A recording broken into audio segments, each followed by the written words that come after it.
5,5 sotuvdan iborat bo'lgan uchastkamizni sizlar bilan ko'rib chiqamiz. Xumuz 3 qavatdan iborat hisoblanadi. Podvoli birinchi va ikkinchi qavatdan iborat hisoblanadi. Ko'ryapsiz, bu yerda yashil hududlariga qilib ketilgan va darvozaxonasi ham qilib ketilgan. Bemalol 3 ta mashinani bemalol sig'dirsanglar bo'ladigan joylardan biri. Bu uyimizni bu podvolida basseyn uchun filtr va nasoslari qo'yib ketilgan. Yuringlar endi ko'rsatib o'taman. Bu yerda barbeku zonasi bo'ladi. Hovli uchun alohida barbeku zona qilib ketilgan. Barbeku zonalari ham biram yozda ham va qishda ham foydalanib o'tiradigan joyi hisoblanadi. Ko'ryapsiz, biram chiroyli qilingan. Hozir sizlarga qisqacha uy ichini ko'rsatib o'tamiz. Uyimizning birinchi qavati bo'ladi. Birinchi qavatini sizlar bilan ko'rib chiqamiz. Uyimiz bu yerda ko'ryapsiz, kattagina xo'l qilingan, bemalol choy ichib o'tiradigan zonasi hisoblanadi. Yuringlar, endi sizlarga oshxonasini ko'rsatib ketaman.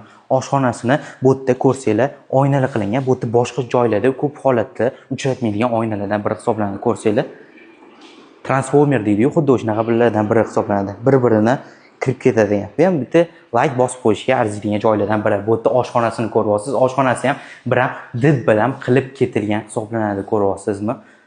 Hoffman texnikalari bilan qilib ketilgan. Hamma joyi Hoffman texnikalari. Bu ikkinchi qavatga chiqib ketadigan zonasi va podvolga tushib ketadigan zonasi hisoblanadi. Hozir sizlarga zalni ko'rsataman. Zali haqiqatda juda ham katta qilingan. Yuringlar, sizlarga ko'rsatib ketaman zalini. Buni ochamiz-da va bu tomonimizda zali bo'ladi. Zaliga e'tibor beringlar, juda ham katta qilingan, haqiqatda bemalol yayrab o'tiradigan joylardan biri hisoblanadi.